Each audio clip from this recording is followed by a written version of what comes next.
Thank you for joining us for our Facebook Live interview with Bart Barber, pastor in Farmersville, Texas, and SBC 2022 presidential nominee. More than 65 questions have been submitted by Southern Baptists across the country to ask our nominees. Tonight, we're going to address issues like abuse, SBC politics, trustee failures, the North American Mission Board, and much, much more. I'm Bobby Gilstrap, and joining me tonight is our special guest, Pastor Bart Barber.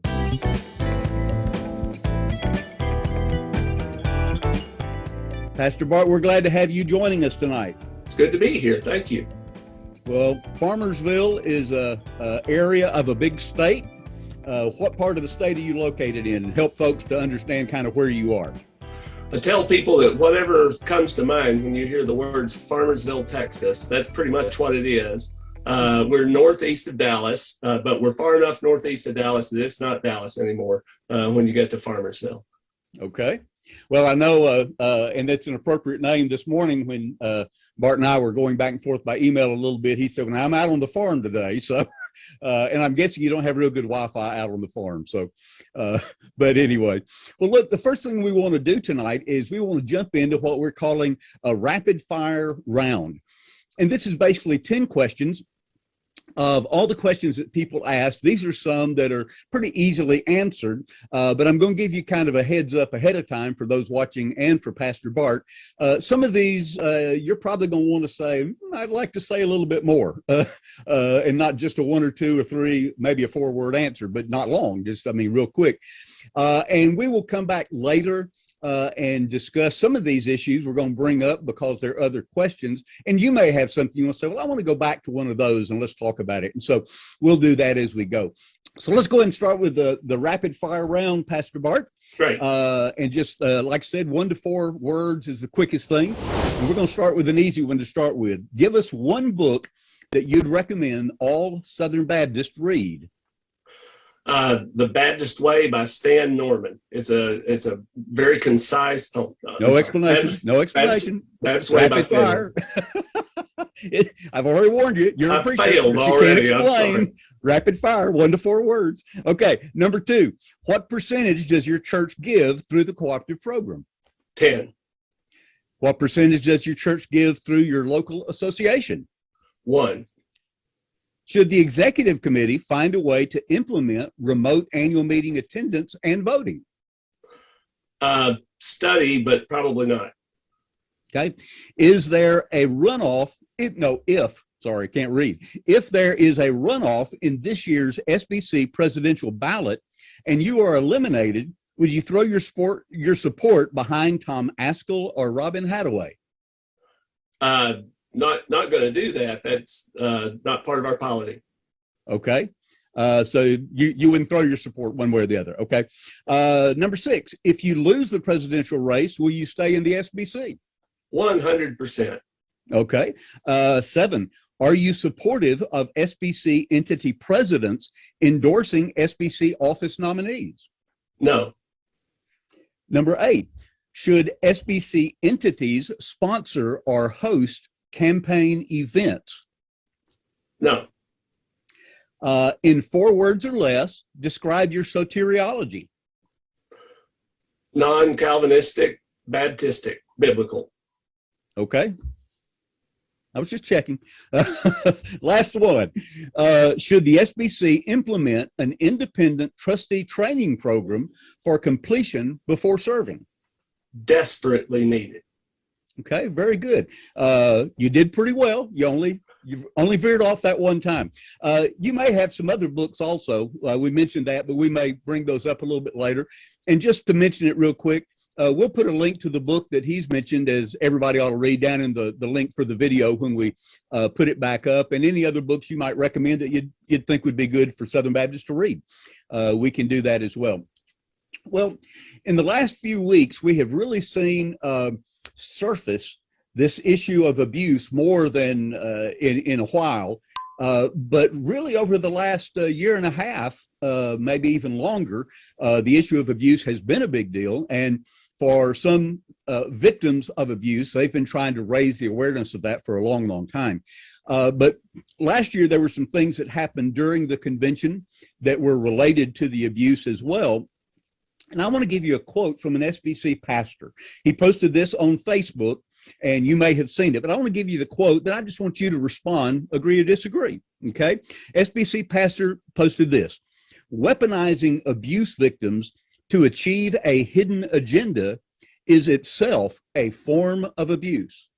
I completely agree. Okay, explain.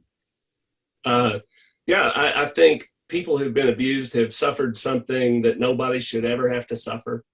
I think that they get the opportunity to decide what they're going to advocate for, what they're going to say about their abuse, when they're going to say it. We've had occasions here. There are people in prison because we've sent them from First Baptist Farmersville. We've had occasions here like anybody else in ministry where we encounter people who are being abused in their home or abused in other places. We've also had people who weren't prosecuted because victims decided not to prosecute them or not to testify or to change what they were saying. And I think it's sacrosanct not to, even in cases where justice is hampered by it. Not to make use of people who've already been victimized, not to victimize them again. Yeah. And let me pause for a second. We have some more questions kind of in this area, but I forgot to mention a minute ago, Pastor Bart has written on their First Baptist Church Farmersville website a fairly extensive response to some questions he's been asked on a number of different things. Some things we're not going to ask about tonight, and most of you would never have crossed your mind to ask, but some folks have asked him, and he's put those there, and we'll put a link in the description for that so you can find that easily if you would like to see some of his written responses to some of these issues. Very important.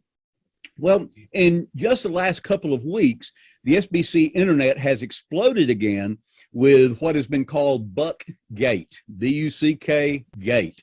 And without detailing the entire story, what is your response to the accusations that SBC elites have conspired to blackmail Pastor Tom Buck, one of your fellow Texas pastors, and his wife Jennifer Buck, who had written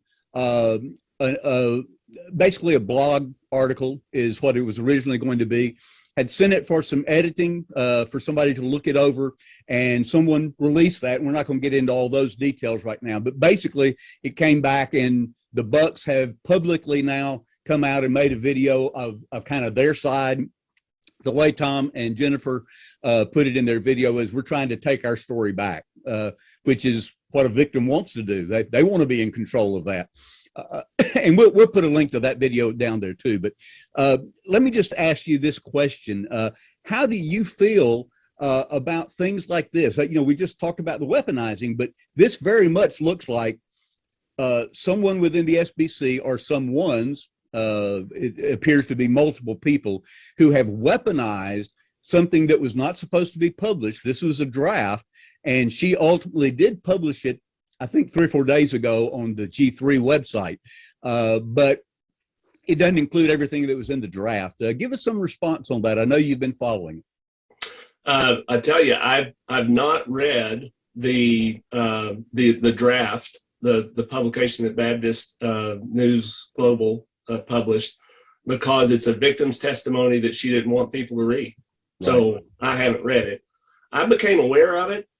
This may surprise some people. I became aware of it when Tom Buck called me to tell me about it. Mm-hmm. And prior to that, I had no idea.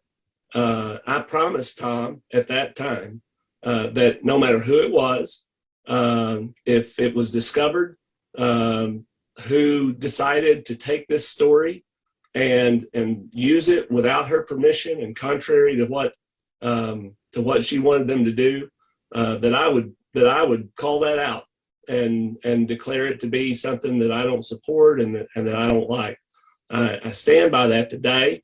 I'm waiting to see definitive evidence of who has been involved in using this against Tom, or really whatever they're using. If they were using it to try to help Tom, but without her permission, I think that still would be something that would be bad.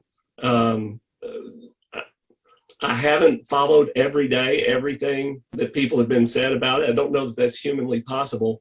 Right. But I'll say that the last I knew, we knew someone who had gotten this document because they gave it to them with consent, and we know that it's been spread around. It's been given to David Baumgardner. I have said, and I continue to say, not only whoever David's source is, but anyone who can be identified who was using this document to try to harm them, to try to get it published.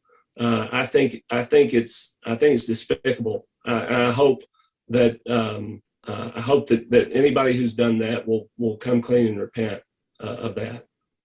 Well, and I appreciate you saying that. I know the Bucks do as well. And the reality is, people can basically Google either Buckgate or his name, Tom Buck, and this situation, and there's a plethora of things out there right now.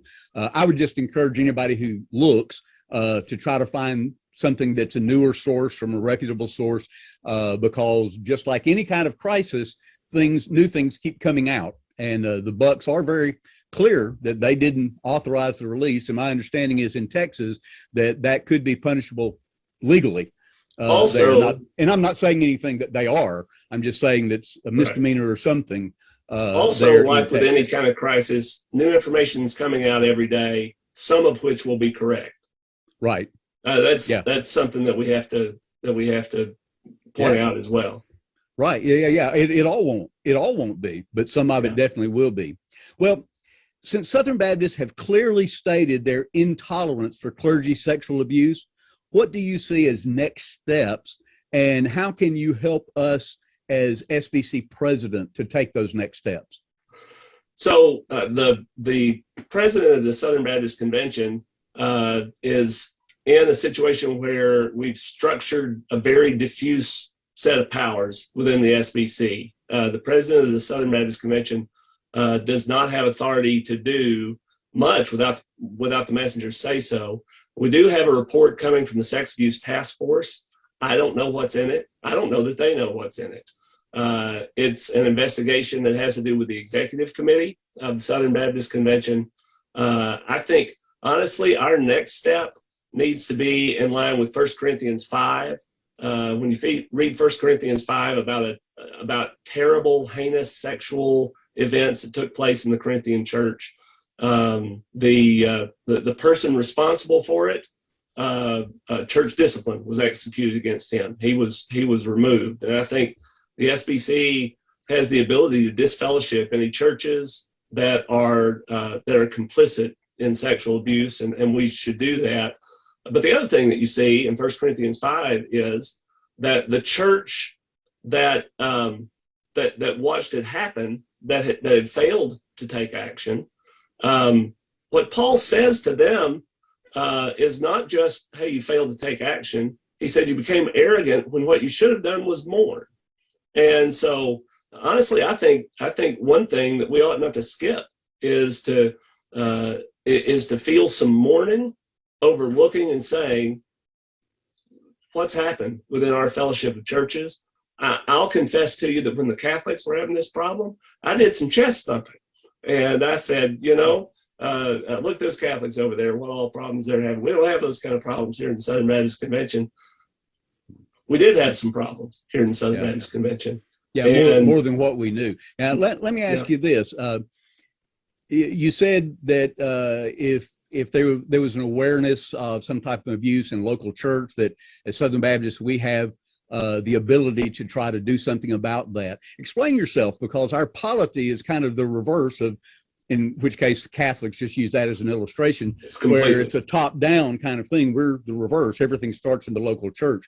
So the way we understand our polity is the SBC Executive Committee or whatever's at the top, they can't really mandate something for an association or state convention or that local church. So how do you see that we could have discipline on a local church? What could potentially happen?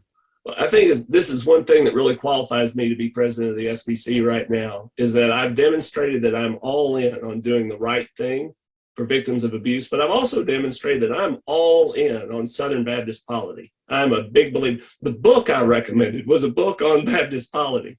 I teach Baptist polity. I did a dissertation that had to do with it. So, but disfellowshipping churches is not a top-down thing, it's a bottom-up thing. And a lot of people said during the conservative resurgence or whenever else that we're violating local church autonomy, not violating local church autonomy. Local churches are autonomous, not because the Southern Baptist Convention grants them autonomy. Local churches are autonomous because they are autonomous, and there's not a thing the Southern Baptist Convention can do about it. Southern Baptist Convention doesn't own their buildings, doesn't hire or fire their preachers. So how do they make a difference, and how do they discipline a local church and a pastor or other staff person or person who has abused within that congregation? All of the local churches in the Southern Baptist Convention get to choose which local churches they want to be affiliated with. And so the fact is that the churches of the Southern Baptist Convention, if they encounter a church that has that the congregation, sometimes congregation is the victim as much as anybody else, but if they encounter a congregation, like some of these congregations that have knowingly, affirmatively hired convicted sex offenders to be their pastors and have said, we're not changing it. They're autonomous, and that means we can't make those pastors be fired, but so are the rest of us autonomous. And so that means that we can say, we don't want to be affiliated with you then. And we can. Okay, so basically in a nutshell then, what you're saying is the local church and the churches in that area, which we gather usually as associations of churches, that really has to start in that local area, the church being aware, an association of churches around first saying, hey, no, we're going to disfellowship at that level. Then a state convention says, no, we're disfellowshipping because of this. Or is that the action? We just encourage them to remove that leader, and then they're not disfellowshipped. So I guess there's a tension there, especially in what you said. If the church is somewhat ignorant about what can be done or should be done, it's not like Catholics or Presbyterian or, High Church Methodist or something. So that local church, are we going to remove that church, or are we going to help that church remove that abuser in some way? I think certainly we would want to help them remove the abuser first and foremost. I'll say this, you've hit on something that's so important, that associational gatekeeping muscle in the Southern Baptist Convention really needs to be flexed more. Unfortunately, we've come to a point where the national convention has been having to take action to disfellowship churches like Broadway Baptist Church in Fort Worth, that was not only bringing practicing homosexuals into membership, but they were putting them in leadership of the church. The Tarrant Baptist Association refused to do a thing about it, in spite of the fact that they were begged to do that over and over again. When local associations refuse to do the job, the national convention winds up eventually having to do something. But that ought to be exceedingly rare, Bobby, because we desperately need healthy, doctrinally sound local associations that are thoroughly Baptistic, thoroughly committed to holiness and righteousness, and are helping train churches to be that way, but are also ready to say, if you're unwilling to be that kind of a church, then you really need to be somewhere else. Yeah. Well, and let me just throw in this. The reason I'm pushing on that is I know from my time serving as an associational missionary and being in associations in Oklahoma and Texas and Michigan and Georgia, associations and churches are both highly relational. And so when something is going on in another church, even if it's egregious, oftentimes it's a kind of like this. It's like, yeah, but we don't want to get involved, and we don't want to, and we don't want a big fight, and we don't have an annual meeting at the association that blows up, and, and it just kind of steamrolls. And typical of large organizations, oftentimes it's, well, let's sit back and wait and see. It'll pass. It'll move over. And that's really not what we need to do. And I would say those who really advocate for taking care of abuse victims and so forth would not want that to happen either. But it's the systems that make that happen. How can that happen with our polity? And those are some of the issues I think people have been struggling with. It's a macrocosm of something that we've got to solve in the microcosm, because the same thing is going to come to our local churches and even to our local families, where we're going to encounter people in our family who are living in sinful situations, that we're going to feel that temptation to say, I don't want to mess at Thanksgiving, and I love them, and I want to keep the relationship. But we've got to find the courage in the very close, intimate family situations, all the way up to the national sort of thing. We've got to find the courage to say, we love you. We're speaking the truth in love, and we're prepared to take action in love and in truth as well. Okay, very good. Thank you. Very clear. Let's take kind of a turn. Okay. How do you, specifically you, label the various factions that we see have arisen within the SBC?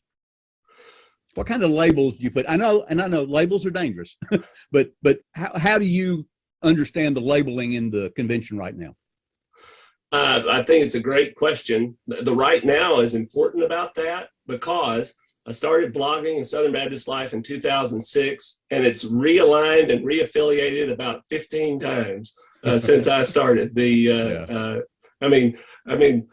group of non-Calvinists are supporting Tom Askell for president of the SBC. That would have been the golden achievement of unity just 6 or 7 years ago for something like that. And just for those that don't know, if you haven't seen the interview with Tom is very much a Calvinist and Reform. And so you may want to watch that. That was from Tuesday night we did that, but he states that. So yeah, go ahead. I didn't mean to interrupt, but I want to make sure folks understood that if they didn't understand Tom.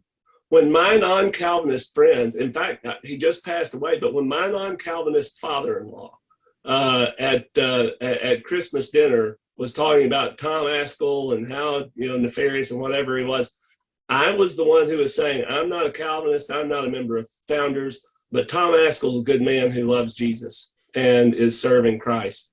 I think right now, if you want to look at factions in the Southern Baptist Convention, I think the Conservative Baptist Network is an organized party of people within the SBC who are putting forward slates of people to be elected and hosting meetings and all that sort of thing. I don't think there is anything like that elsewhere in the Southern Baptist Convention.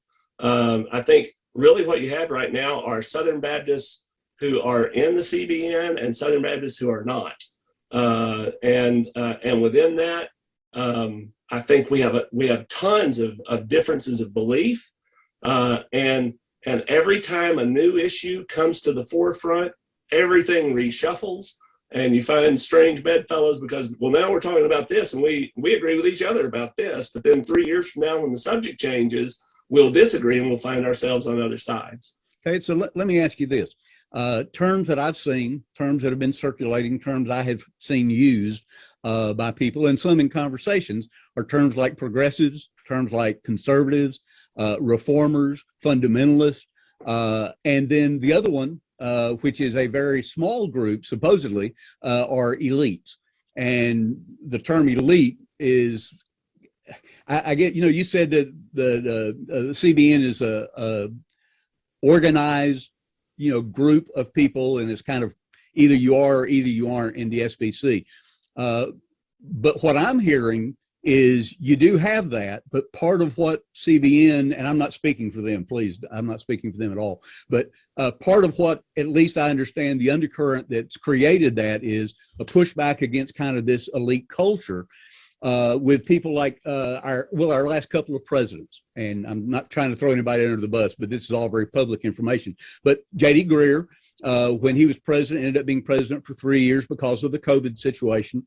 And during that time, during one of the executive committee meetings in February of 21, I believe, he was in Nashville speaking, and he basically spoke and called some of the Baptists out there closet racist and neo-Confederates. Now, a lot of people in my circles had to look up what in the world that even means. But what it conveyed to a lot of people was, where are they coming from? The other term I've heard is like there's a cabal. So like, and that's kind of why I ask what you see as the factions, because some would propose that, oh, well, Pastor Bart, this thing happened with Willie Rice, the whole deal blew up, and they brought Tom Buck into that. And boy, within 24 hours now, Bart Barber has been put forth, and so that cabal is working behind the scenes, these elites, and they already had, somebody else in the wings to put in there, and so it's like CBN, who has originated to fight this kind of elite cabal, and a whole bunch of people in the middle who don't know what to call people. Does that make sense? No, well, it may I not understand make what you're sense, saying. but you see what I'm saying. And I've seen those terms used as well. I'll say that I think everybody in the Southern Baptist Convention is a conservative if they affirm the Baptist Faith and Message 2000, the Chicago Statement on Biblical Inerrancy, the Danvers Statement. I affirm all those things. I don't know how anybody could look at anybody like that and say that they were a progressive. I voted for Donald Trump in 2020. So I'm neither a progressive in secular politics, nor certainly in the Southern Baptist Convention. As far as the elitism thing goes, I want to tell you that I don't think that the labels are applied correctly all the time to the correct people. But with any organization that elects officers and puts people in positions of power, elitism is something you have to be careful about. Just like you have to be on guard against liberal drift in any organization, because the world pushes things the way that it pushes things. In the same way, you have to be careful about, we wouldn't have called it elitism. My mama would have called it getting too big for your britches. And I think we're all vulnerable to that. I'll tell you, I remember an occasion, I'll just say what it is. I remember when the Great Commission Resurgence Report was being brought to the floor at the SBC annual meeting. One of the messengers, a brother, got up and moved an amendment to that report. And the folks on the platform just said, hey, instead of your amendment, let's do this. Which honestly, somebody could have taken to court, I think. I think that's really contrary to Robert's Rules of Order. I want to be the kind of president who would never do anything like that. I hope that I'm the kind of person who could preside fairly over the business meeting to fire me.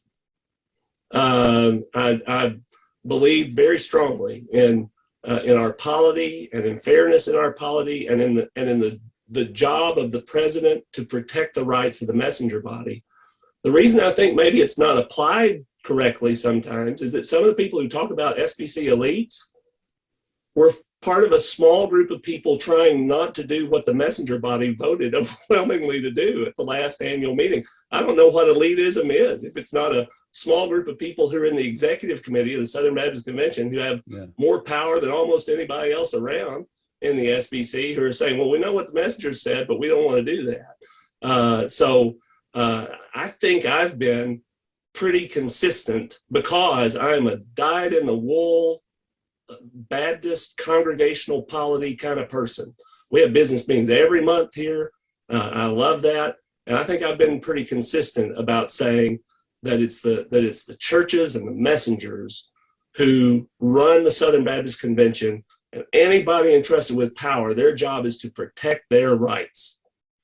Okay, so let me ask you this.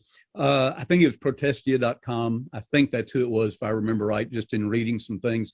They identified that kind of elitism as the platform. This is the group that are the platform. And of course, you've been on the platform in the SBC. You've had the opportunity to do that. One of the huge blow-ups last year in our annual meeting in Nashville was over stuff related to the Resolution 9 the 2 years before and the critical race theory and some of that kind of thing. And so you were there to some extent. But do you consider yourself to be a part of that kind of a group? That elite group, because you have served and been able to be, quote unquote, on the platform among that group? I spent far more minutes at the SBC annual meeting at a microphone moving something that was ruled out of order than I have ever spent at a microphone on the platform doing anything. Tom Askell and I worked together to get a resolution passed for regenerate church membership years ago. I've been a serial proposer of resolutions. I've never had one, except the one I worked with Tom on. I've never had one see the light of day coming out of the committee. I appealed the decision of the chair, which, Bobby, I knew how to do because in FFA, I was on the parliamentary procedure team way back in Arkansas. I appealed. That's good preparation for being a pastor, I'll just say. Hey, it is. It is. I'm thankful for that. And I appealed the decision of the chair against Barry McCarty, coming up. He wasn't the chair, but he's a parliamentarian. When a motion of mine was ruled out of order by the Committee on Order of Business. So I want to say this. The people who are up there at microphones are people who come from all over in the Southern Baptist Convention, who wind up on the platform for this thing or that. I wish there were anybody in Southern Baptist life who could unite enough Southern Baptists to actually form a cabal about anything. We're independent-minded folk, but even with saying that, I think there are distinct advantages to people who are on the platform, not as a sociological group, but just in the nature of our annual meeting. I proposed, I think yesterday, that it'd be great if we could get some noise canceling headphones that people could put on their ears when they're at a microphone. Seriously, because people who are articulate and intelligent can sound like babbling fools because your voice comes back at you like a second and a half later than everything that you're saying. If you're standing up on the platform, like that, sure, you don't face that problem when you're up there. And so there are some disadvantages to people who are at the microphones, some of them that are just simply structural. Wouldn't it be great if we had an SBC president who's been at microphone 8 over and over and over again, who sees his job not as just advancing his point of view, but sees his job as helping that messenger in the best possible way say what he came there to say. He paid money, got a hotel room, traveled, great personal expense, faced the nervousness of getting up in front of that many people and saying something. Even if what he says I disagree with every molecule of my being, it is the job of the president to do everything he can to make sure he gets to say it and say it in the best possible way that he can. Yeah. Okay. Well, let's move on. I said to you, I think I said it before we went on the air and we were just talking, or maybe I said at the beginning, but I've looked at you and considered you to be a Twitter king on Twitter among SBCers for sure. I looked up your account today and saw you had over 46,000 tweets. That's not the followers, that's how many tweets. That means you actually set and tweeted 46,000 plus times. That is just hard to even imagine and grasp. But along that line, I think you have been a magnet for controversy sometime. And sometimes you have put yourself in there. I don't know you. We just met a while ago for the first time other than some emails, but I don't know you, but it appears from your online persona, at least, that sometimes you ag things on, you nudge it. So I want to read some headlines. Yeah, you're smiling because you go, uh-oh. Listen to some of the, and these are just some, but I just did a Google search, Bart Barber, and listen to some of the headlines that have been written in various publications, okay? SBC Committee on Resolutions chairman compares Conservative Baptist Network to Saul Alinsky, whose book praised Lucifer. Another, Sermongate. Bart Barber defends Ed Litton's lies and plagiarism by claiming the Bible was written by plagiarists. Bart Barber is the Fauci of Sermongate. Wow. Read a lot into that one, don't you? Okay, another one, inspired plagiarism. Bart Barber's inspired plagiarism and Ed Litton. Two more. Bart Barber defends Ed Litton. God inspired Mark to plagiarize. Then the last one, the SBC establishment has spoken. Bart Barber is their candidate for president. Now, part of what I said setting that up was these factions, see, the perception is by some that there is a faction that had you in place after Willie Rice left and, the whole thing there. And you can address that, if you'd like to address that. But some are really concerned about the kinds of headlines you make. And our presidents, in the last two presidents at least for sure, have had some really difficult headlines. I mean, many were unhappy with J.D. Greer's positions on social justice and other kind of woke ideologies, I guess you would call it, depending on how you define woke. Ed Litton's presidency exploded in really right after the convention, just almost immediately after the convention, is what they've called Sermongate. And that's what some of those headlines were from after the convention, in your defending that. So there are some that are concerned, what kind of headlines will Bart Barber make, if he becomes our president? Well, I'm gonna go out on a limb here and say that probably none of those headlines were in like the Memphis Commercial Appeal or the Atlanta Journal-Constitution or the Dallas Morning News or anything like that. Yeah, huge, or Houston Chronicle or some of the big. Yeah, I got it. Not by actual established journalistic organizations, but instead they're internet sites, they're social media sites. I think. I knew that people were going to do things like that if I agreed that I would do this. I counted the costs, sat with my wife, counted the cost that kind of thing was going to happen. There's not anything, I say this to my shame, there's not any, most of those headlines are lies. They're just out and out lies. If you'll go to that, misrepresenting. What you're saying is they misrepresent. Okay. If you'll go to that FAQ page that you mentioned earlier. Oh, yeah. You'll see what I actually think about those things. But even in saying that, not just misrepresenting, I'm saying they're lying. I'm saying that they're intentionally misrepresenting the truth. And yet, even in that, hear my heart about this, Bobby. They're not doing anything to me that I didn't do to other people at some point or another along the way. In 2006, I got involved in blogging. I leaned way in to Baptist controversy. A guy named Les Purrier, who the pastor from North Carolina, right? He reminded me, I'd done so much of this garbage that I didn't even remember it all. And he reminded me of an article I wrote about him when he was thinking about being nominated for SBC President. And it could have had a headline just like that. What I'm telling you is I repented of that because that was sinful. It was wrong. And it was a failure of my character. I got so caught up in something, convinced that my side was right, convinced that the other side was demonic. And I got so caught up in that I lost sight of myself and lost sight of my Savior. And so there's not a single mistake that people can make online that I haven't made more so.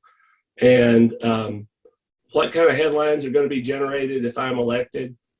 Anybody who's elected is going to generate headlines, because for every one of those websites that you've mentioned that made those capstone report headlines, the Protestia headlines, there's a mirror image site on the other side of issues that's just as virulent or nasty or willing to misrepresent as there is on the other side. So any president of the SBC is going to generate headlines, and that's an unfortunate effect of how poorly we've adapted to some of the climate we're living in. Yeah, some of the climate we're living in right now. Now, I will say this, and I can't remember exactly, but early on, right after you were announced as candidate, you made just a video, if I remember right, just driving your truck or something. I don't remember now. But when you said that you weren't going to seek to attack anybody, and at that time, Tom Askell was the only one. And Tom mentioned the other night in our interview, he said, I appreciated Bart saying, hey, look, if somebody attacks Tom, I'm going to take up for him, because that's not what we ought to do. We're friends.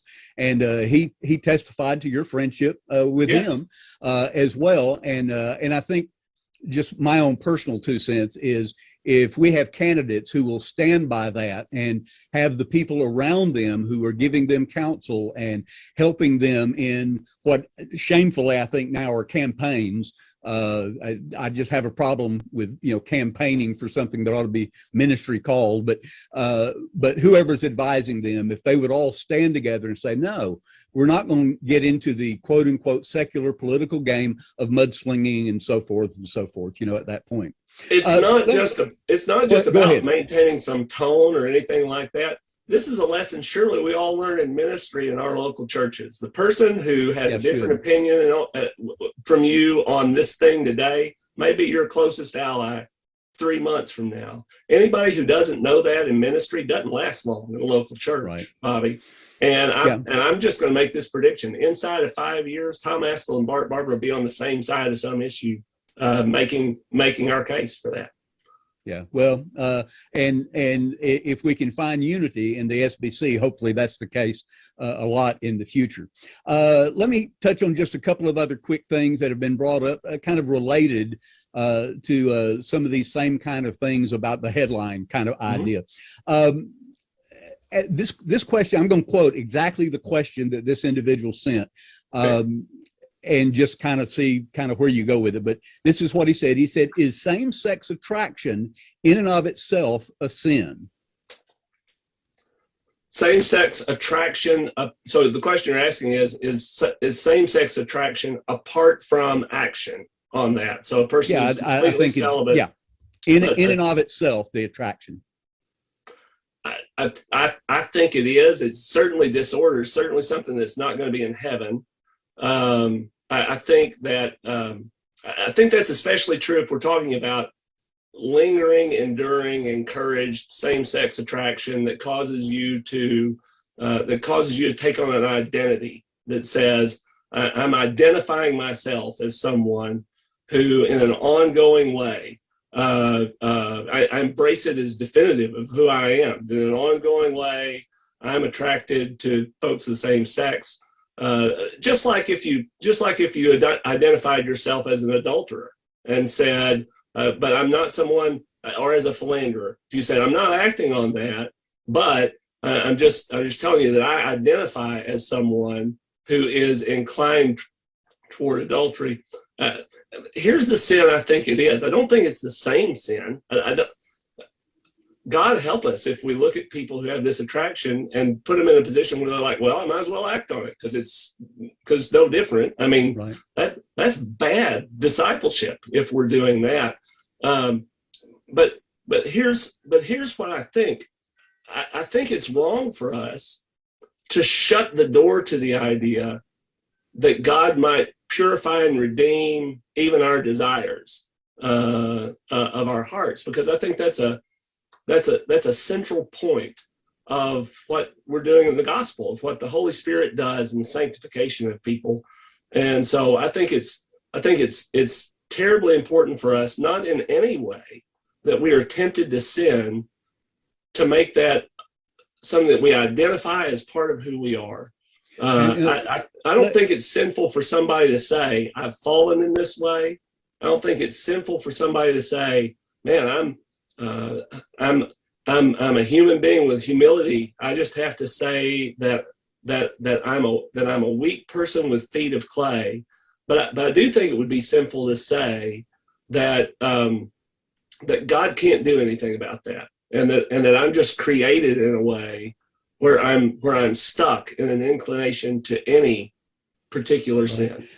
Well, see, I kind of think some of the origin for this is there are parts, groups, segments, I don't know what the best way to identify it is, within the SBC that have been affirming, Jonathan Merritt and the situation that's happened with him, and the gay leaning of that, the Revoice movement, the pushing of the Revoice movement. As president, would you be supportive of continuing to advance some of that, those things? And so I guess that's kind of where that question maybe originated from, was the issue of same-sex attraction. Not many, especially like you said earlier, of conservative leaning Southern Baptists who identify with the Baptist faith and message are going to be opposed to homosexuality, or not going to be opposed to homosexuality, but the attraction is the issue. Let me ask you one other question. We're going to have to keep moving because we're going to run out of time really fast. We're spending too much time. I'm sorry. Pray for my people here to have to listen to me preach every week. Yeah, it's good and it's helpful, but I do want to keep getting through questions because there's a lot of questions people have asked.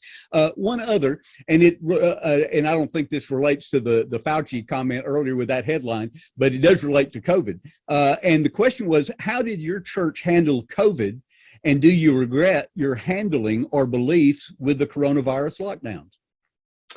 So I publicly praised our county judge here, Chris Hill, and our governor, Greg Abbott, because what Texas did was not to require or force churches to shut down at any point along the way.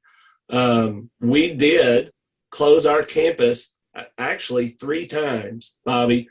At the very beginning in March, our entire community shut down. The school districts, the businesses, everything in town completely closed. And when they did that, we did as well.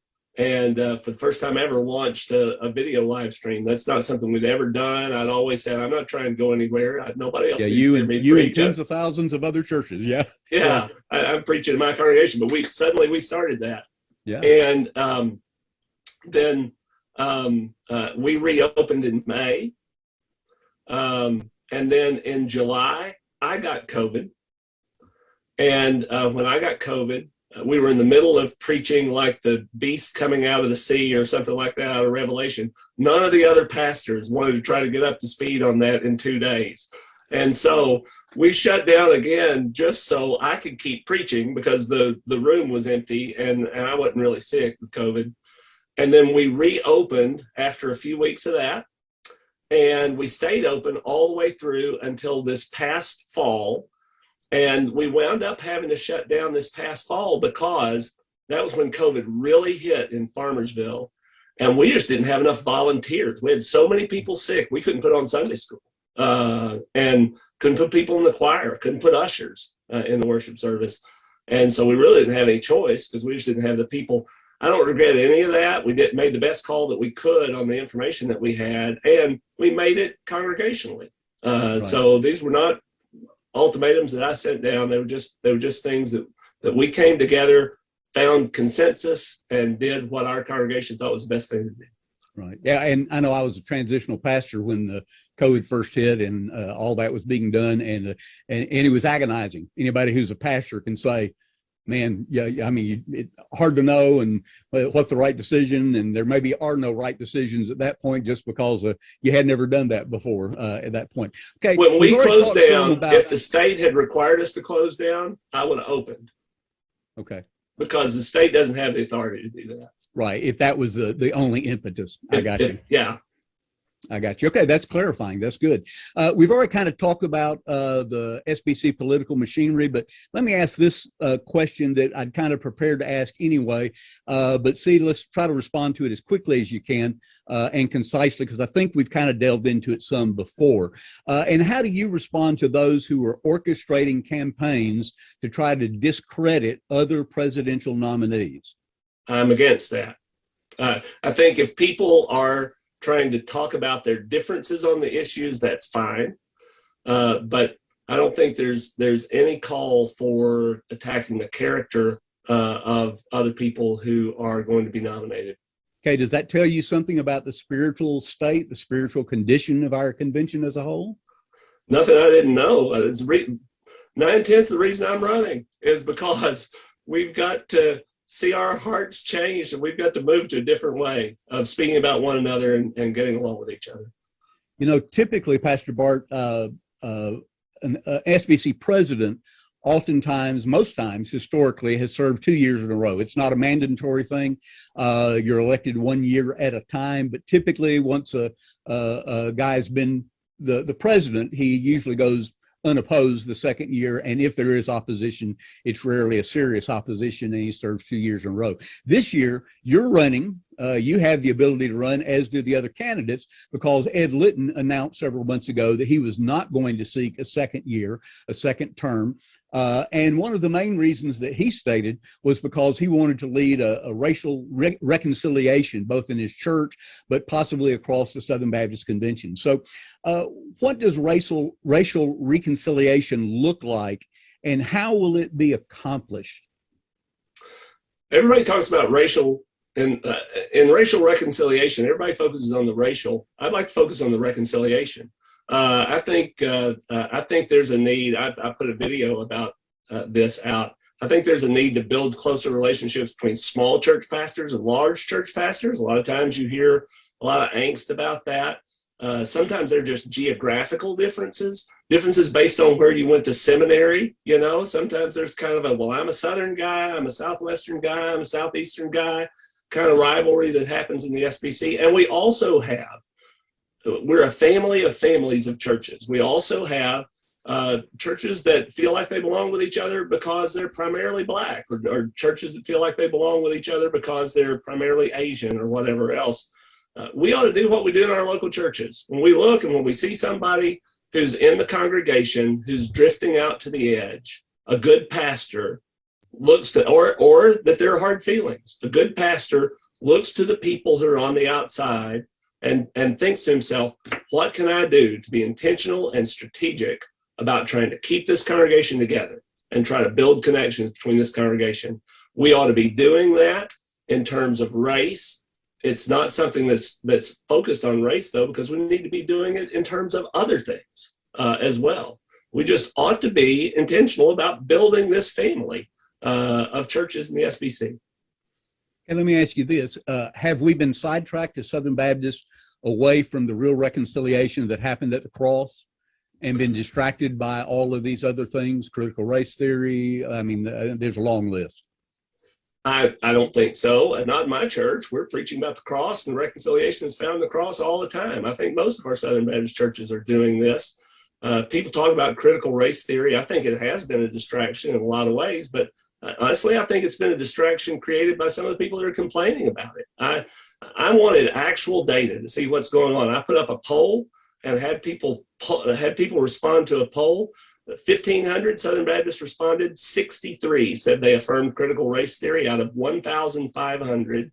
And of those 63, when you looked at the specific things they said they believed, they rejected the idea that white people were guilty of anything just for being white, except for like 4 of them. They rejected the idea that white people ought to just be quiet and listen to what other people had to say about racial issues. A lot of the things that my friends who are deeply concerned about critical race theory, when I ask them, what is critical race theory? They list those things and say that's what that is. Even the people in that poll who said they affirmed critical race theory rejected all of those ideas. Critical race theory is a serious issue in our country. It remains to be seen how serious of an issue it is in our convention. And I know there are people who probably think that I'm just naive about that. I looked for actual data. I know I'm not a pollster. I know that probably wasn't scientific, but all the people who are criticizing that poll aren't trying to do their own poll better. And I wonder why they're not interested in getting actual data to substantiate whether this is or is not a problem. And let me ask you, the poll you took, that was on Twitter, I assume? Mm-hmm. Okay. Well, so it was a Microsoft Forms poll. So it was something that you could come to from any platform. I mentioned it on Facebook too. There are a lot of places I mentioned it. Okay, very good. And we muted phones a while ago, but apparently mine didn't. So I must have turned it back. It was you instead of me. Yeah, I must have turned it back on that. The reason I ask about Twitter is because we actually did in our group, and it was shared in some other platforms, a poll to ask how many of Southern Baptists who are in the group are actually on Twitter. And I should have mentioned this maybe earlier when I said that you have over 46,000 tweets, but this lets you know how many of those people you've influenced. In our Twitter poll, 78% said they spent no time at all on Twitter, and 14% said they spent less than 15 minutes on Twitter. Okay. Only that's probably 2%. The salvation of our convention right there. Yeah, probably so. Only 2% said they spent 45 minutes or more on Twitter daily. And some have accused me of doing that, but I don't get on Twitter but a couple of times a week usually, because I auto post everything through Hootsuite. Everything just posted automatically. And so I don't have to actually get on Twitter and see everything else that's going on at that point. Let's take a shift again, and let's talk about trustees and the trustee system. You've been a trustee. You were a trustee at Southwestern Seminary back when all the crisis happened with Paige Patterson, and there were all the accusations of abuse during that time. I believe you were a trustee or are a trustee for ERLC, aren't you? I'm not, no. Okay. Never have been. I knew you'd had some close connection with Russell Moore, and I know I had seen a few things just over time with you just involved with some things related to that. And that might have been some of the Caring Well stuff or something else that maybe you were connected with a little bit. But as a trustee... I can answer that for you. Go ahead. I was a part of the ERLC has a think tank kind of thing. I was on that. I sat between Richard Land and Jonathan Lehman at one of those meetings. So a lot of people are part of that group. Right. Okay. But as a trustee, you served as a trustee, so you had some understanding from that side of it. And one of our rapid fire questions earlier was about providing, independent outside training for trustees. And you responded, yes, you really would like to see that. Many have observed our trustee system has had multiple failures in our entities. Do you see not only that need for reform, but what do you see can be done? The independent training is obviously one, but what else can be done to help our trustee system? So I should have said this at about 40 points along the way, that the president of the SBC actually doesn't have any authority to change blank, Yeah, that's true. So what I'm going to say I wish would happen, I wouldn't actually have the authority to do. But I think it would be money well invested. I don't know exactly what the price tag would be. It might change my mind. I think we ought to make every trustee come to the annual meeting. And I think we ought to have a full meeting of all of the trustees of all the entities at the annual meeting every year. If they're at the annual meeting, they have an opportunity to hear and know firsthand what the heart and spirit of the messengers are. And don't they need that? Shouldn't our trustees know what the messengers think and what they're saying? Right. And there's a desperate need for new trustees to receive some orientation that's independent of the entity that they serve. I think I needed that as a trustee. I went to a meeting where a guy did a seminar on what board members ought to ask at every meeting after I was finished being a trustee at Southwestern Seminary, and walked away saying, why didn't anybody show me this before I went in to serve? Let me interrupt you. I want to ask the next question. I'm going to read it because it's a little bit longer, but it goes right into what you're saying. So I want to ask it so you can continue with what you're saying and maybe build on it, okay? But then I'm just going to read exactly what this person wrote. It said, for years, people have acknowledged that our trustee system is broken. Trustees are elected with inadequate preparation for the complex role they served in while handling difficult issues. One, trustees are asked to take fiduciary responsibility for their entity. Two, they are responsible for policy enforcement, leadership oversight, and respond to various legal matters. Here's the question. Would you support that independent training program for all entity trustees to be required before they assume their duties? I think so. I think it's desperately needed. Some orientation of trustees has to be done by the institution. The institution is going to come and give things specific. But here's the pushback.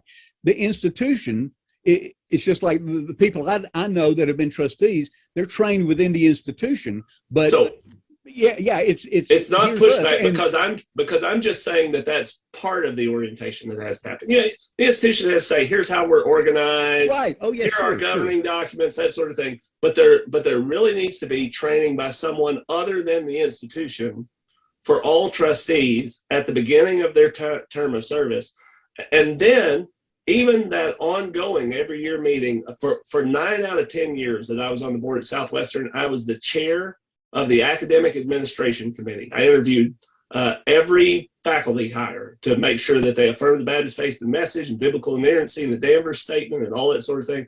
Took that job very seriously. Everybody was shocked sometimes that I'd read everything they'd ever written, everything they'd ever posted online, just to check and make sure that I was doing my job as a gatekeeper on behalf of the messengers and doing that. But here's what didn't happen. Not one time did I ever meet with the chair of the Academic Administration Committee from any other of the 6 Southern Baptist seminaries that we have to have any idea what they were doing. They may have been doing something that was a brilliant idea that I should have implemented that I didn't know about. We really just need to have not just that initial training, but we need to have ongoing interaction with the trustees of all of our entities where they can also receive independent training and guidance just about what industry standards are for trustee governance of entities. I believe that I believe it would be expensive, but when you look at how much it costs us when trustees mess up, I think it'd be money very well spent. I think it'd be recovered from the problems that we would have all. Well, and the perception is, and I think rightly so, fairly, and I don't know about all the entities, obviously, I don't have connection with all of them, but some really feel like the trustee feels as though, one, they're wined and dined in such a way that it's really a waste of money, that shouldn't be done, and 2, that they're expected to be supportive of the leadership. Now, my next question is set up by that, because what this individual said, I'm going to read it. It's rather long too, but it's a perfect illustration of what we're just talking about. At last June's annual meeting, both the NAMB president, Kevin Ezell, and trustee chairman publicly responded to a messenger's request for salary structures. That information has yet to be provided to that pastor or to others making the same request. Now, he was told publicly from the platform. Kevin Ezell turned that over to the chairman, the trustee chairman, and they both affirmed, oh, we're going to take care of that. We're going to talk to you. This pastor said just this last week, he said, yes, I had a conversation, but what I was told was, well, we've had a third party look at all of that and everything's okay. You don't have to worry about it. Now, let's be honest. We live in a time period where there is a really low level of trust. And having trust in what was passed in 2010 as the GCR, the Great Commission resurgence, has basically tanked as far as success when you look at a lot of functions of that, particularly with the North American Mission Board. And here's a pastor who had been told, if you want that information, you need to go to the annual meeting, do like you said, get the nerves up, stand on the floor, get it to a microphone, ask the question, and he was basically brushed off publicly, and then behind the scenes was brushed off again. I was also told this last week that another pastor has been trying to get the same information repeatedly for more than 4 years. So how could you, as president, advocate to bring our entities into compliance with our SBC governing documents and their own entity rules, instead of just kind of going, it's taken care of, we've got it covered? So I'll tell you this, you may have never have had anybody do this on an interview. First Baptist Church Farmersville pays me $77,392.23 a year as pastor here. Every member of our church knows exactly what my salary is and everybody else's salary at FBC Farmersville to the penny. It's sent out in a financial report every month by email to everybody who's a member of this church. Everybody knows that. I think member churches of the SBC have the same right to know about salary structures for our entities that the members of our local churches have as a right to know about the salary structure of their staffs. But culture eats policy for breakfast. I don't know who the first person was to say that, but it's true. The fact of the matter is, I hired a staff member who had served at Southern Baptist churches all of her life, who came on our staff and said, this is the first church I've ever been at where people knew what my salary was. Most of our local churches have gotten to the point where they don't disclose salary information. And anything that the churches of the SBC want, they'll make happen. If it's one thing for one messenger to go to a microphone and say something, but if the rest of the messengers and the rest of the churches don't really care so much about that, they're not going to have a whole lot of success. And I think the evidence around this is that the culture of the Southern Baptist churches has changed with regard to salary transparency, and anything that's going on in our churches percolates into our entities, I think. And I think the reason why, because right now, a bunch of people watching this who were like, yeah, let's go get the entities, make them reveal their salaries, heard me talk about pastors revealing their salaries, and they went, oh, hey, hold on just a second. I don't want us doing that. Don't want us doing that. And I think if I talked, they may feel like Bart Barber's saying that they're a hypocrite.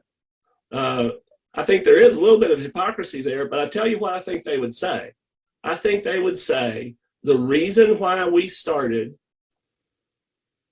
not disclosing, why we started either putting it all in a lump sum or doing some way of obfuscating what we pay in terms of salary is because the culture of our people and our churches changed, and they're hostile people who are just out to make trouble. And we do this as a church in order to try to protect our institution from the way that people will grumble if they get this, because not everybody is not everybody's on board for the mission.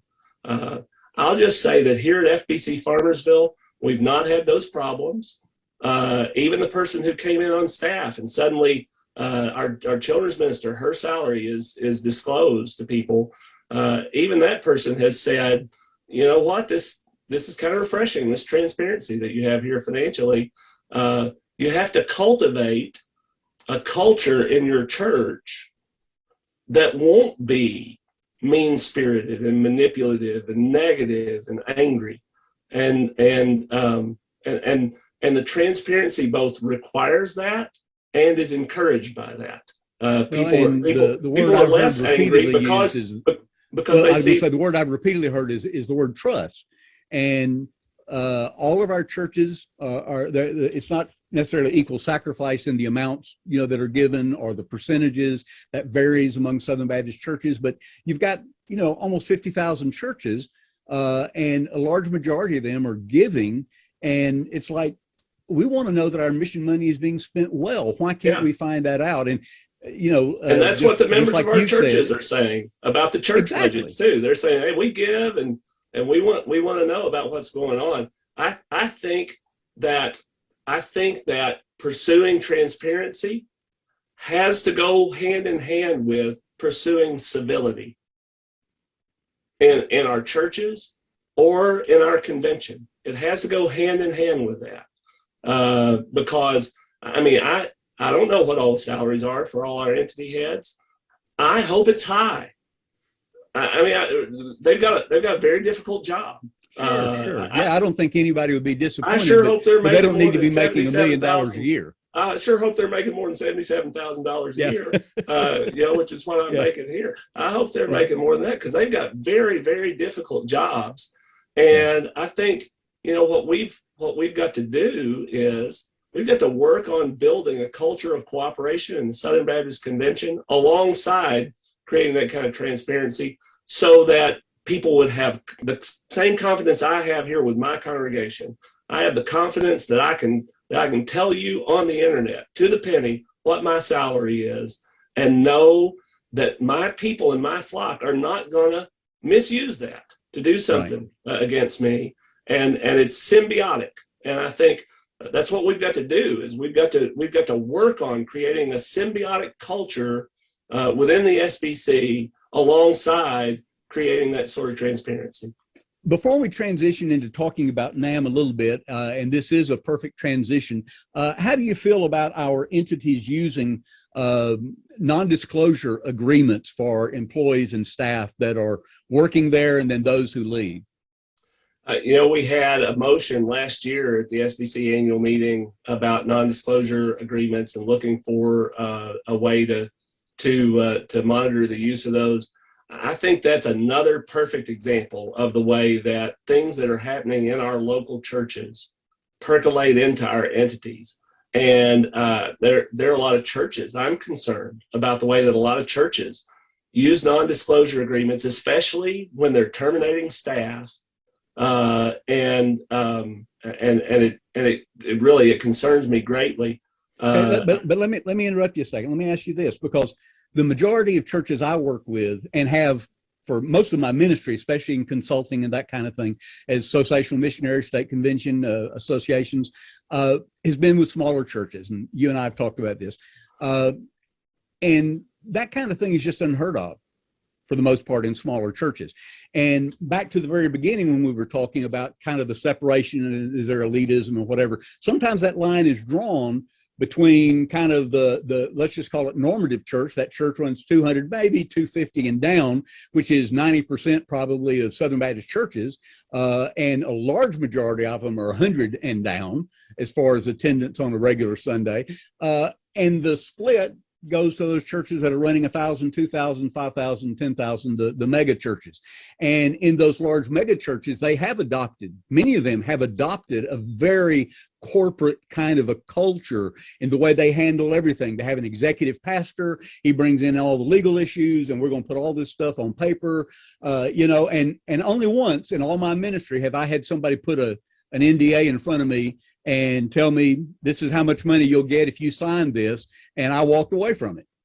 I said, no, I'm not signing it. And the reality was my intent wasn't to go out and slander anybody or talk bad about anybody or whatever, but I wasn't going to have somebody tell me you have to sign on the dotted line to get X number of dollars.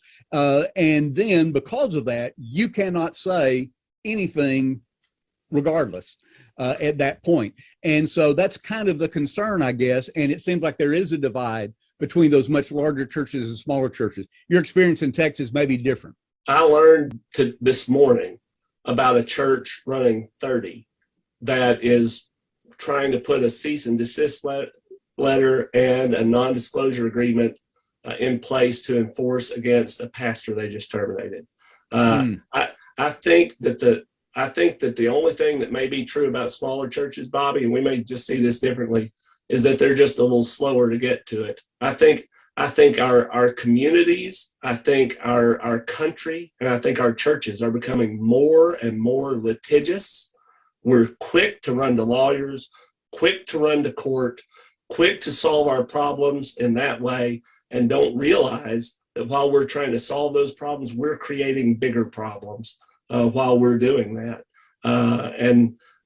So I'm concerned about that, Bobby. I really am. And it's happening culturally as well. Now, let's go ahead and jump into these other questions related to the North American Mission Board. And then we've kind of addressed some of the financial integrity issues that we want to talk about kind of in wrapping up as we go. But let's talk first about some of the questions that people have asked. The first one someone submitted was, they said several months ago, a NAMB whistleblower reporting website was published.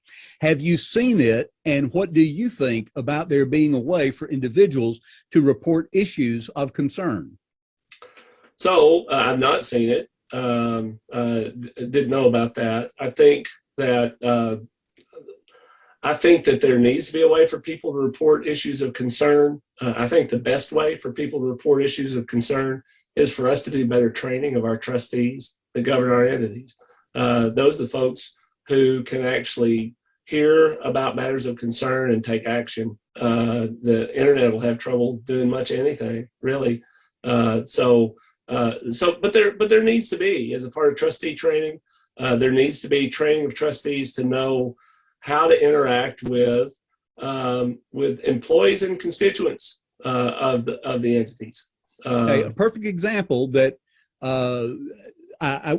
first let me say it's my understanding, and I haven't talked to anyone at NAMB for sure, but it's my understanding a number of years ago that NAMB had set up its own kind of a whistleblower system, which is good, and lots of large companies and corporations do that so that they can keep improving, they can get better, but my understanding is that was discontinued. So this site, apparently it's anonymously run, but it's there for people to report. But back to what you said about trustees and the issue related to NAMB, a perfect example of concerns with that is the current issue between the lawsuit between Will McRaney and North American Mission Board. And repeatedly, the North American Mission Board, through their attorneys, has basically lied to the courts about SBC polity, about being something as simple as the U.S. Fifth Circuit Court The attorney for McRaney accidentally said when Justice asked him, well, does the trustee board, is it made up all of ministers? And NAMB was trying to say this is a ministerial thing. And he accidentally said yes. He was nervous. Obviously, you're before the second highest court in the land. And so they went back and filed paperwork after that was over to say, we just need to correct the record. And to do that in a case like the U.S. Fifth Circuit Court, you have to get approval from both sides. Oh, yes, that actually is fact. It's only, about 50-50, 50% lay people, 50% ministerial. So they filed that paperwork to do that. And North American Mission Board refused to let them put into record what the actual number is. Now, when I heard that, I couldn't believe that they wouldn't even just say, well, yeah, well, see, that's happened. Then ERLC came on board. We had trustees that should be responsible for the things that Russell Moore and the ERLC put to the Supreme Court when NAMB took us to the Supreme Court, and multiple other illustrations that have happened in that McRaney case. Yes, it's a problem with trustees not standing up for what is right. And as you have said, our polity, what is correct and proper polity, we all know that we're not, NAMB isn't an umbrella organization over our state conventions, and a state convention isn't an SBC entity, and all these other things that were problems. So what do we do in the present? We can't have all these trustees all of a sudden changed over. I guess the convention could do that if they wanted to, but that's not likely. Is what I'm saying. Try to take me out. What do you think about this situation where for now 5 years, NAMB has refused to speak publicly and say, if this is truth, it's truth. The court has not put a gag order, right? There's no gag order, but I'm told that there is a internal gag order from NAMB to the trustees and others that they aren't to talk about it. Now, there's no legal implication with that at all. And so McRaney has told his side of the story multiple times and in writing and other places as well. So, how do you feel about that issue with this lawsuit among probably others that are out there? So, there was a lot of stuff in that spaghetti. Sorry, I'm sorry. No, you got me okay. rambling now. and so I just want to say some things probably that would agree with you, probably some things that would disagree with you. I hate that we're in the middle of lawsuits. I think we're far too litigious. I think sometimes, if you look at the Missouri Baptist Convention that was caught up in lawsuits, they were right. The Missouri Baptist Convention was 100% right with what they did with Windermere and with everything else. But sometimes you get to the end of it, and even if you win, you've lost in the middle of that sort of situation. I want to come back and talk about though why I would be so glad. Part of what I did in my PhD involved studying religious liberty. I've written about religious liberty a lot.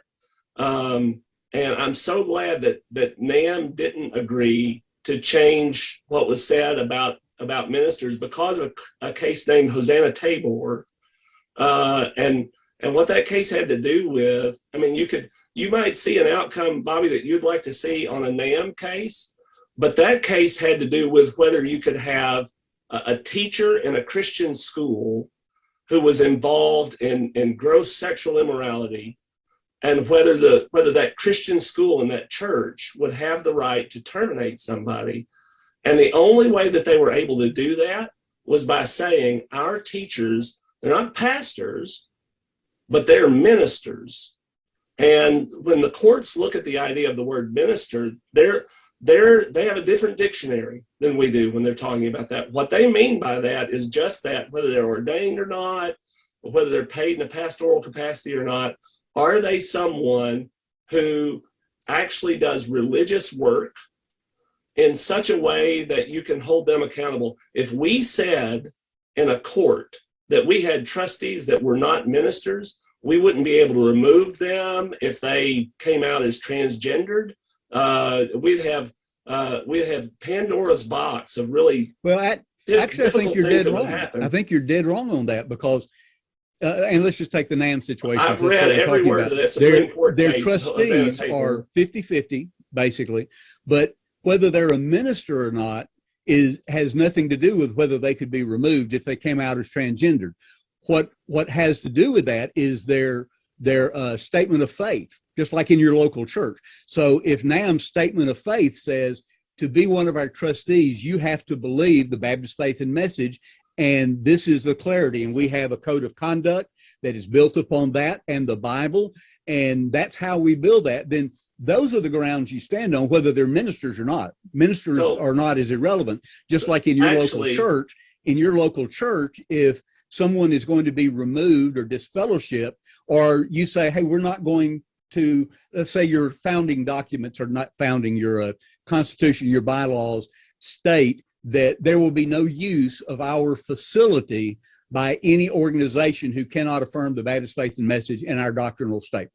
Okay, and that's a very common legally recommended kind of a statement to be in your documents. Well, then somebody comes and says they want to have a gay wedding or a transgender reveal party or whatever. You have legal grounds to say, I'm sorry, we can't do that because our statement of faith says that that's not going to happen. We can't do that in our facilities, and those are our facilities. It's privately owned. So you see what I'm kind of saying? I do, but I want you to understand, like I said, I've read every word of the Hosanna Tabor case and everything else that has to do with religious liberty. What you're saying is that our governing documents supersede non-discrimination laws. And the reason why our governing documents supersede non-discrimination laws with regard to hiring or putting people into positions of leadership is because we've made the claim and won at the Supreme Court to say that those are ministerial functions. And that's the ruling in Hosanna Tabor, to say that those are ministerial functions. And that's why we can say there's a law against discriminating that way. But actually, this church's statement of faith governs and trumps over those laws, or this organization, their statement of faith trumps over those laws because there's a ministerial function that's happening there. So I'm just saying that the court, man, you'd sit in a room with a bunch of lawyers and you'd find out they're operating in their own universe. And courts use those words sometimes differently from the way that the rest of us do. You and I, Bobby, we agree about so many things, about transparency and training and whatever else in the operating of our institutions. But I do also want them to be wise, not to open up doorways in law, since we know that we're on the precipice of greater and greater hostility against our beliefs and against our rights to conduct our faith the way that we need to. Those are big, huge threats that are on the horizon for us. Man, I want our entities to be so careful not to open up pathways that cause us to be caught up by that and really damaged by that in the future. Well, I think that's a caution that our folks that are listening to hear you explain that, they're going to have to decide how much they agree or disagree. But I do concur that when you're looking at religious liberty, we'll get all up in arms about something about some other group, a Muslim group or some other group, but we don't understand that if we don't defend their right to do that in a free country, then we won't have the right to do that. Yes, either. sir. And yeah, it's very broad in understanding that. The ERLC statement at court was wrong and bad. And exactly. I'm glad they retracted that. And I didn't get around saying that. I need to say that. Even they said it was bad, said it was a mistake. Yeah, eventually. Yeah. So we're going to wrap up just a couple of more things. Describe your call to the task of being SBC president and tell us what separates you from the other nominees. I came to the end of my stubbornness. I've had people asking me to do this for quite a while. I didn't want to do it. My kids are teenagers. It's a bad time, for me personally, for that. And not only that, but we're awful to each other sometimes now, Bobby. I said not long ago that I didn't want to do this when people were asking me, because I want to die still loving Southern Baptists, I do, I really do. And I was concerned about that. I want to guard my heart. Even if you don't like me and you're going to vote against me, people who are watching, please pray for me. because I want to guard my heart against anything like that. But you know, I just through the ongoing insistence of friends and mentors and a lot of people, I finally acknowledged that God was calling me to do this, at least to run. If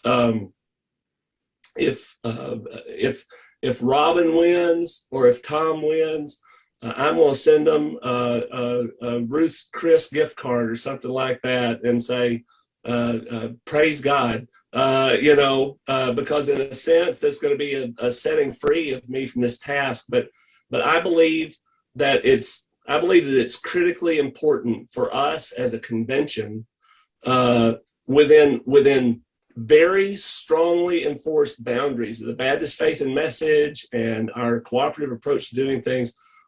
We've got to recover a more cooperative attitude, and we've got to learn to make peace, to recognize that peace is absent when it's absent, and making peace means going to people you disagree with, and trying to work to find common ground, and trying to work to recognize how much do we really disagree on, and how severe really are those differences of opinion.